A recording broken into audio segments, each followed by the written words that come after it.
Allahumma sholli wa sallim ala Sayyidina Muhammadin ala dama fil bilad salatan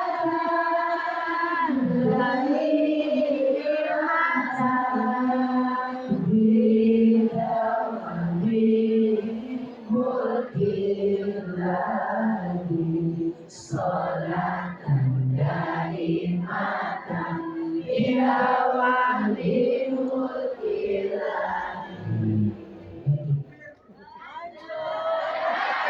Surat cinta lagi. Ini yang dapat saya sampaikan.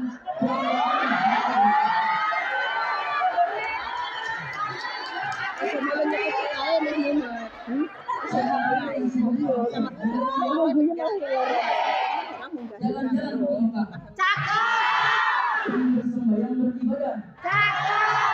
Sehingga cara ini membawa berkah. Jamaah yang baik hatinya. Amin. Bukan sudah, Madinah sudah. Cakep. Makan sudah, ceramah sudah, jamaahnya jangan bolong. Mantap. 6 kali 7, 49. Bagus dan tidak bagus, yang penting keberanian.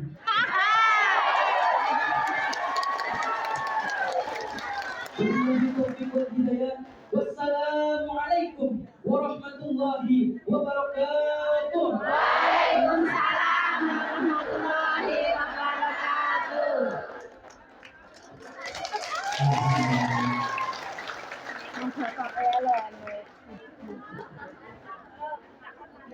Maaf ya Dek, kalau banyak salahnya. Banyak. Ini ada surat juga, ada pertanyaan. Ustaz, saya mau tanya, kalau saya menerima lamaran seorang tua, sedangkan saya belum ada perasaan, tapi insya Allah dia tuh orangnya baik, agamanya baik, akhlaknya baik, bukan kemudian. Terima kasih Ustaz, mohon pencerahannya. Terus apa masalahnya?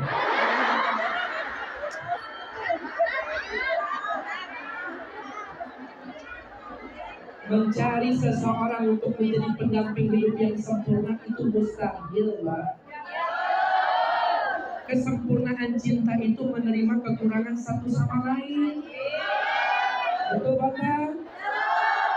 Kalau sama-sama sesuai perfect kemauannya, rasa-rasanya mustahil. Ustaz, ada nggak perempuan hafizah 30 juz? Ustaz, ada nggak anaknya baik, dia cantik, berbakti sama orang tua, rajin, bijaksana, menabung dan sebagainya? Saya bilang kalau memang ada, bukan buat ente, buat saya. Artinya Mbak, pilih agamanya, dunianya, dan juga dandanannya. Yang pertama, kalau kita lihat cowok apa? Ganteng. Kalau boleh milih cowok yang ganteng, yang lucu, apa yang kaya? Tiga-tiganya. Tiga-tiganya ya. Yang kaya kalah dengan si ganteng. Yang ganteng pun kalah sama yang humoris. Makanya yang cantik bukan milik si ganteng, yang cantik bukan milik si kaya, juga bukan milik humoris, tapi si ganteng milik si pemberani. Mbak, gini Mbak, gimana? Yang pertama, carilah pemimpin yang bisa menjadi imam dunia akhirat. Hak seorang suami itu ada. Yang pertama, jadi imam dunia akhirat. Yang kedua, memberikan makan yang halal dan baik. Jadi mencari nafkah itu yang harusnya wajib, bukan istri tapi suami. Yang ketiga, memberikan pakaian Jadi yang menutupi pakaian Mbak itu adalah suami. Kalau Mbak pengen cantik, kalau Mbak pengen menarik, maka tugas suami satu, modali. Betul. Yang keempat, maka wa'ashiruhunna bil ma'ruf. Berikan kebaikan. Wala tadrib wajha. Jangan sekali-kali suami pemain pukul. Dikit-dikit istrinya digampar, dikit-dikit istrinya ditonjok, dikit-dikit istrinya dijitak, apalagi di smackdown. Karena bil mar'i isman ayyudhi apa yakun. Sungguh besar dosa seorang suami yang menyanyiakan apa yang menjadi tanggung jawabnya. Istri tanggung jawab suami, anak tanggung jawab suami. Hai para suami, takutlah kepada Allah. Kalau engkau tidak bertanggung jawab, maka engkau akan masuk ke dalam neraka paling dulu. Makanya tugas suami berat. Yang terakhir, jadilah suami yang bisa memberikan adem buat istri. Artinya bukan hanya fisik, tetapi perasaan dijaga. Karena perempuan itu baper. Tahu kan baper? Yang perut keroncongan, yang digigit krenyes-krenyes. Baper itu artinya bawa perasaan. Perempuan itu inginnya dicintai, inginnya dimanja, inginnya diperhatikan, inginnya disayang. Perempuan gak ingin dicuekin, apalagi dijahatin. Betul? Bukan perempuan maka ketika dicintai, cintanya lebih besar daripada cinta suami. Tapi jangan coba-coba sesekalipun dia disakiti, karena rasa sakit itu akan selalu diingat dalam memori hidupnya.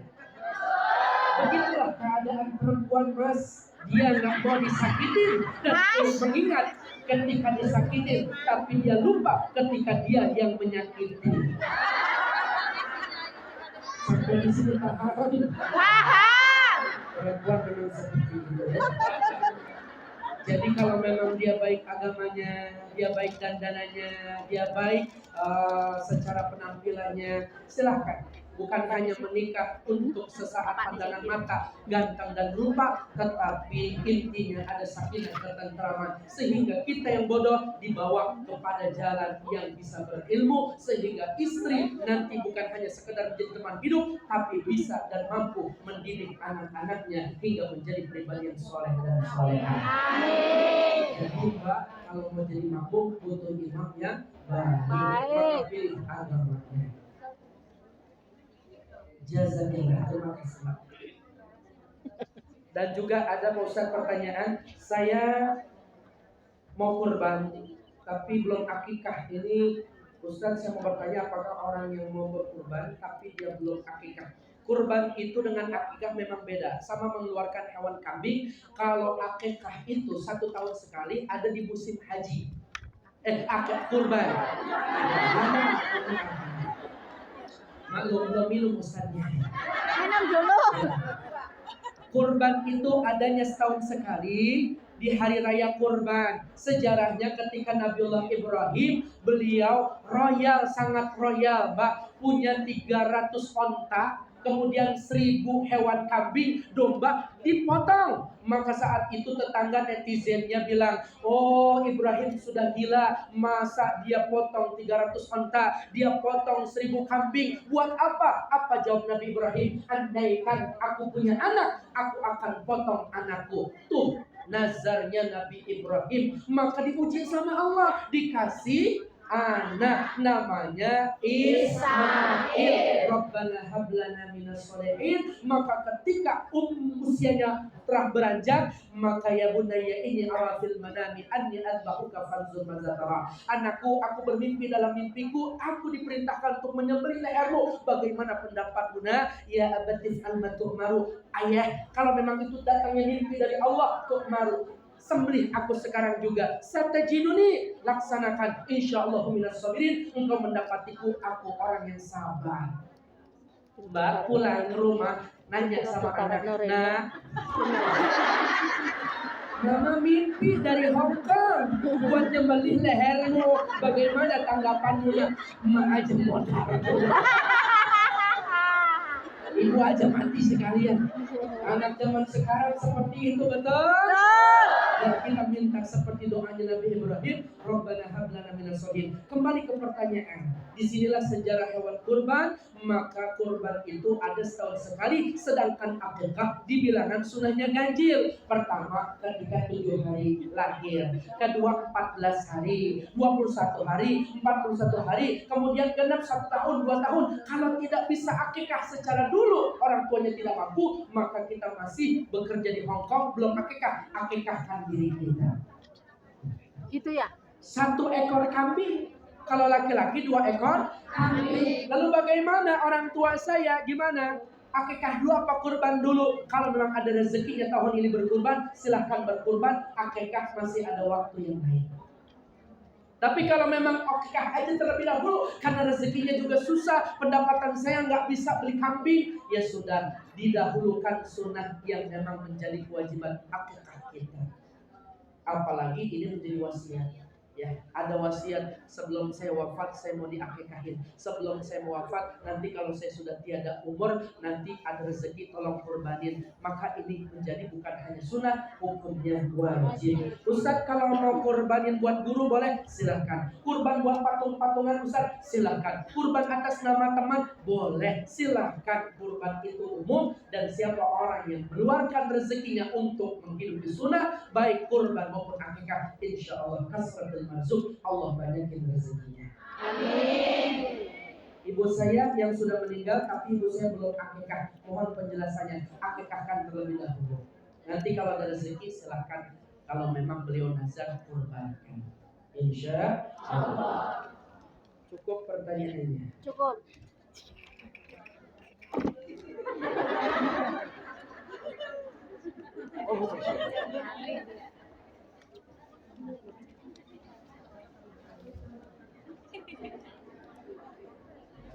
Saya minta doa buat Ibu panjang umur sehat. Mudah-mudahan Ibu Kamina sehat, panjang umur, banyak rezekinya. Amin. Nanti kita doa bareng-bareng. Orang tua saya sudah meninggal, saya anak tunggal, dan ada pihak saudara punya niat buruk ingin memaafkan saya, ingin Memanfaatkan. saya. Kok kau udah tahu sih? Sikap saya yang benar, tetap ingin menghormati, tapi juga ingin menghindari. Ustaz, bantu doakan saya menikah. Ya, insya Allah. Semoga Allah jodohkan saya dengan pria yang baik akhlak dan agama bertanggung jawab. Yang pertama, pertanyaannya, ada orang yang mau niat buruk, siapapun itu, baik keluarga, orang lain. Orang kalau niat baik sebelum dia mengerjakannya itu sudah mendapatkan kebaikan. Tapi ketika niat buruk sebelum mengerjakannya belum dicatat keburukannya. Siapapun di antara kita minta sama Allah. Maka sebelum salat, a'udzubika min hamazati syayatin, a'udzubika rabbi yahdurun, a'udzubika kalimatillahi tammah min syarri ma khalaq. Ini bagian daripada bentuk langkah-langkah doa kita mohon kepada Allah. Atau kita baca surah An-Nas, qul a'udzu birabbin nas, malikin nas, ilahin nas, min syarril waswasil khannas, alladzi yuwaswisu fi sudurin nas, minal jinnati wan nas. Tetap kita punya teladan. Siapa teladan terbaik? Rasul Allah. Nabi Muhammad ketika dibenci, balas mencintai. Ketika dicaci maki, balas menasehati. Ketika dipukul, balas merangkul. Jadi kalau Mbak bisa memaafkan saudaranya, siapapun itu yang berbuat jahat kepada kita, maka Mbak dekat sama Rasul, sejatinya dicintai sama Allah dan Rasul. Sebagai antisipasi, mohon perlindungan Allah dengan berbaik sangka terus. Insya Allah saudaranya siapapun itu tetap kita memperoleh saudara yang baik dunia akhirat. Amin. Masih ada waktu, Pak? Soalnya saya mau ngajak zikir dan muhasabah. Ya. Minta barokah doa di bulan-bulan tahun tepatnya besok. Masya Allah, mabruk, kali ini mabruk. Semoga semuanya dipermudah, masalahnya diberikan penyelesaian yang baik dan dimudahkan di semua jalan. Amin. Amin. Amin. Tawan saya itu. Mau Makanya tentang mengqadha puasa Ramadan, bagaimana hukumnya seorang yang hutang puasa Ramadan tapi dia lupa menggantinya hingga Ramadan berikutnya. Bagaimana cara mengqadhanya dan apakah boleh mengganti bulan puasa Ramadan dengan uang, dalam artinya bersedekah kepada orang yang membutuhkan, niatkan mengqadha puasa Ramadan. Karena terkadang kita lupa ada beberapa hari hutang puasa Ramadan kita yang besar. Ya, cara mengqadhanya teruslah berpuasa. Karena orang yang berpuasa itu manja abatuhu azumat fikrat wa futina qalbu. Orang yang berpuasa itu cerdas pikirannya, terang hatinya. Ya masyarakat syabab, man istata'a minkumul ba'ata falyatazawwaj. Hai anak muda, kalau engkau tidak bisa mengendalikan syahwatmu dan kau cukup untuk menikah, maka nikahlah. Kalau nggak bisa, fa'alihi bisawm, maka puasa ini fa'innahu lahu wija, karena puasa ini mematahkan syahwat kita. Maksud saya begini, kodok niatin aja, nawaitu shoma Ramadan, nawaitu